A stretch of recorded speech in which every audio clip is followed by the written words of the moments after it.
தமிழ்நாட்டில் திராவிட மாடல் அரசின் 2.0 ஆட்சி தொடரப்போகிறது என்று துணை முதலமைச்சர் உதயநிதி ஸ்டாலின் தெரிவித்தார்.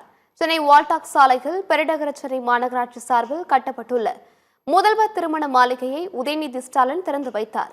பின்னர் 10 ஜோடிகளுக்கு திருமணம் செய்து வைத்து சீர்வரிசைகள் வழங்கி அவர்களை வாழ்த்தினார்.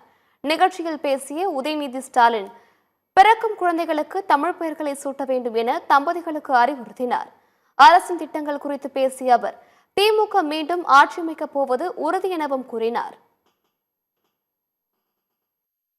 முந்தைய 10 ஆண்டு கால ஆட்சியில இந்த வடசென்னை பகுதி எப்படி இருந்துச்சு? இந்த 5 ஆண்டு கால நம்முடைய திராவிட மாடல் அரசுல எந்த அளவுக்கு வடசென்னை முன்னேறிக்குன்னு நான் உங்களுக்கு சொல்ல தேவையில்லை. இங்க வந்திருக்கக்கூடிய பொதுமக்கள் உங்களுக்கே தெரியும். இல்வாக்கையில் இருந்திருக்கக்கூடிய மணமக்களுக்கு ஒரு சின்ன வேண்டுகோள், ஒருத்தரை நல்லா புரிஞ்சுக்கிட்டு வாழ்க்கையை நடத்துங்க. உங்களுடைய உரிமைகளை நிலைநாட்ட வேண்டிய இடத்துல நிலைநாட்டிக்கோங்க. எங்கெல்லாம் விட்டு கொடுக்கணுமோ அங்க விட்டு கொடுங்க.